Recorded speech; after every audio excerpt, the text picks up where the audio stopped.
Palamunin. Anong sinabi mo, ate? Palamunin kami ni nanay? Oh, anong nangyayari dito? Nay, si ate kasi, nang dahil lang sa pagkain, nagkakaganyan siya. Ang sinasabi ko Ay, nako, Laila! Huwag ka na magpaliwanag! Alam ko, minamalit mo kami ng pinsan mo!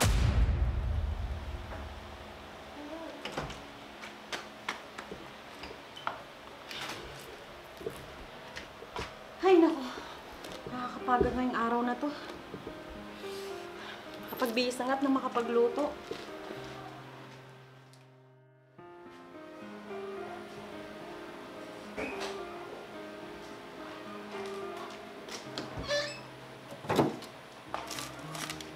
Teka, nasa na yung binili kong manok? Nandito lang yung kaninang umaga. Laila, anong hinahanap mo dyan? Chang, nakita niyo po ba yung manok dito? Yung binili ko po noong isang araw. Ah, yun ba? Naku, wala na. Niluto ko kaninang tanghali. Nagutom kasi yung pinsan mo. Naghanap kasi ng masarap na ulam. Ayun, sakto. May manok dyan sa rep. Kaya niluto ko na. Ganun po ba? May natira po ba sa niluto nyo? Hay nako, naubos na. Po, ang alam ko marami po yun. Pang 2 lutuan. Naubos po lahat yon? Oo. Teka nga muna, Laila. Bakit? Kinikwenta mo ba lahat ng mga kinakain namin? Hindi naman po sa ganun, Chang. Kung makatanong ka kasi!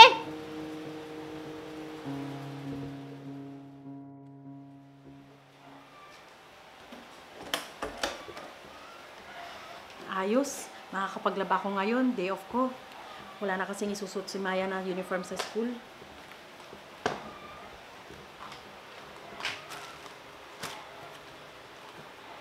Dito ko lang nilagay yung mga sabon na binili ko ah. Bakit wala naman na? Chang, nakita niyo po ba yung binili kong sabon? Nilagay ko lang po yung sa mga lalagyanan ng sabon. Ay, hindi ko pala nasabi sa'yo. Ginamit ko na yung mga yon. Ang dami ko kasing nilabhan ng mga kumot at bedsheet. Mabaho na kasi yung ginagamit namin ng pinsan mo. Kaya minsanan ko nang nilabhan. Kaya ayun, naubos na. Bakit naman hindi kayo nagsasabi, Chang? Para nakabili ako. Tuloy, wala akong gagamitin ngayon. Eh, sa nakalimutan ko nga sabihin. Mahirap bang intindihin yon? Pasensya na po kayo, Chang.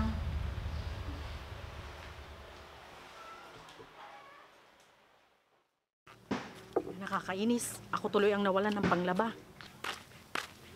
Oh, parang si Maring Laila yun ah. Oh, Mars, saan ka pupunta? Sa tindahan, Mars. Bibili ako ng sabon. Ha? Di ba madami kang stock na sabon palagi? Ba't naubusan ka? Hay nako, naubos daw lahat ni Chang Lisa nung naglaba siya. Kaya pala wala ka na naman sa mood dahil sa tsanglisa mo. Ikaw naman kasi, napakabait mo. Kaya yan, sinasamantala ka ng tiyahin mo. Kapatid kasi siya ng namayapa kong nanay. Tsaka sila na lang kasi ang natitira kong mga kamag-anak. Kahit na inaabuso ka na, dapat sabihin mo rin ang nararamdaman mo. Kung palagi kang di iimik, palaging ganyan din ang gagawin nila sa'yo. Hay, ewan ko ba? Ako pa ang nahihiya sa kanila. Hay naku Mars, minsan kasi, isang tabi mo muna yung kabaitan mo.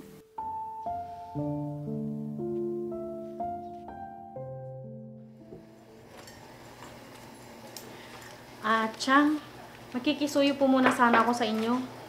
Ano yun, Laila? Pwede po bang kayo na po muna ang magbayad ng kuryente bukas? Baka po kasi magpang-abot ang bill natin. Maputulan tayo. Isama nyo na rin pong bayaran yung tubig. Ito po yung pambayad. Sige, ako nang bahala, Laila. Salamat po ha. Hindi ko po kasi maharap. Baka mag-overtime po ako sa trabaho bukas. Sige, walang problema. Sige po.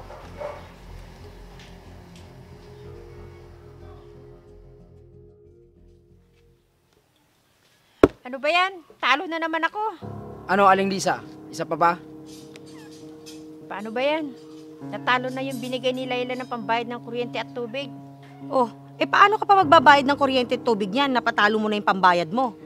Bahala na.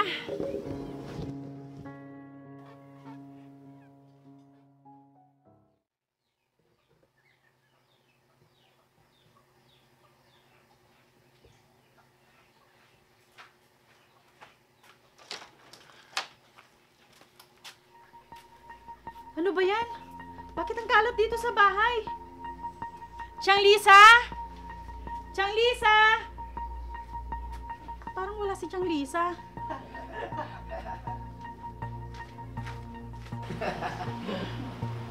Kaya mo pa.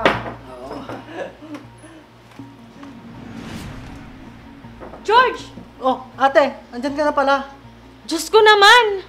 At talagang nagsama ka pa ng kainuman mo rito sa bahay. At saan ka naman kumuha ng pinambili mo ng alak?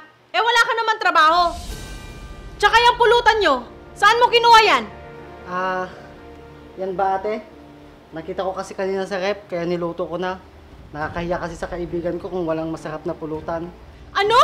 Bakit mo naman ginawang pulutan yung binili kong pagkain para pangbaon ni Maya? Kung wala ka sanang panginom at pangpulutan, edi sana, huwag kang magaya ng kainuman mo. Ate naman, nang dahil lang sa pagkain, nagkakaganyan ka. Nakabudget kasi yan para sa pamangkin mo.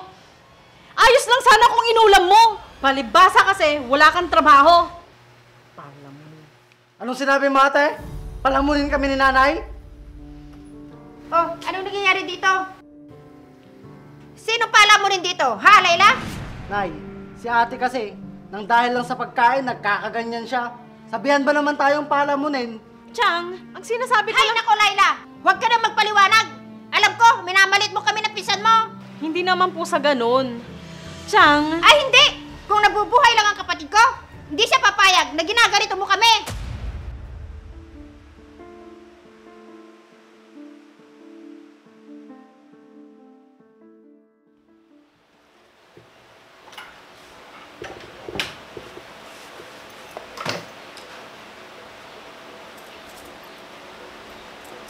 Yes, may natira na naman akong pera. May ilalagay na naman ako sa alkansya ko.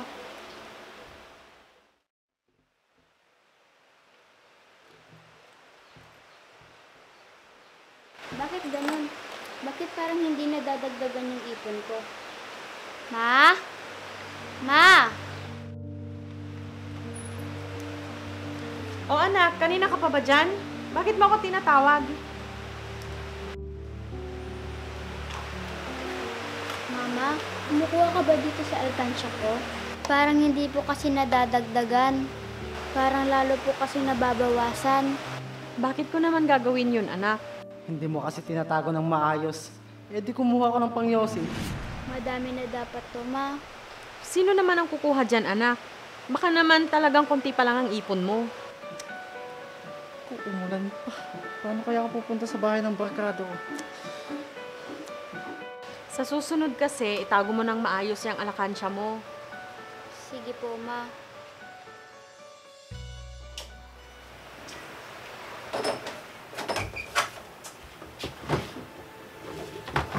Asan kaya yun?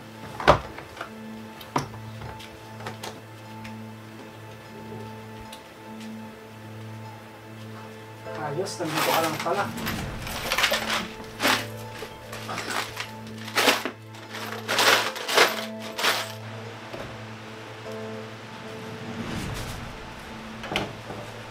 Ay, ano ba yan? Nabutan pa ako ng ulan. Buti na lang nakauwi na ako. Sakto. Mag-iinuman kami ngayon ng mga barkada ko. Kukunin ko lahat ng laman neto. Kakahiya kasi kapag wala na naman akong ambag. Ano yun? Ang ingay naman ng barya sa kwarto ni Maya.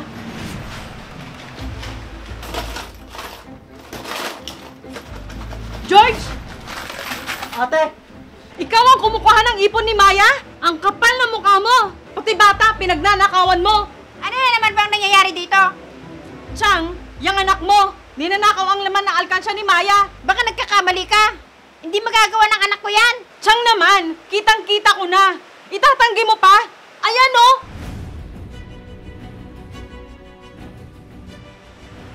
Talagang minamalit mo kami.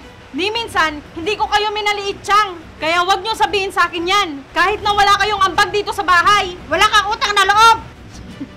Ako pa ang walang utang na loob. Samantalang kayo ang...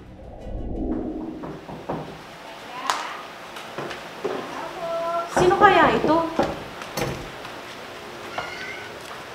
O, Chang, naparito kayo. Pwede bang dito muna kami makituloy ng pinsan mo?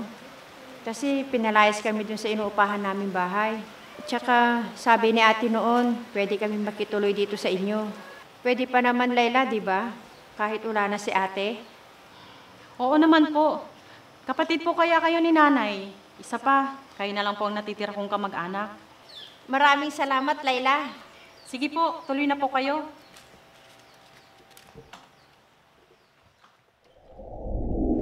Samantalang nakikitira lang kayo dito sa amin. Tinanggap ko kayo. Kahit na mas matanda po sana kayo, sana may pakiramdam din kayo. Lalo na, wala kayong ginagastos dito sa bahay. Ako lahat, ultimo sabon. Hindi kayo makabili para sa sarili nyo. Grabe ka naman sa amin. Chang, kayo ang grabe. Wala kayong respeto sa akin. Tapos, pag nanakawan ni George si Maya, sobra naman na po yung Chang. Bakit nawala ng ilaw? Chang, nakapagbayad ka ba ng kuryente? Kasi Kasi ano, Chang? napatalo ko kasi sa sugal. Akala ko kasi mananalo. Chang naman! Kaya sige, Chang. Kunin nyo na lahat ng mga gamit nyo dahil pinapalayas ko na kayo. Layla naman.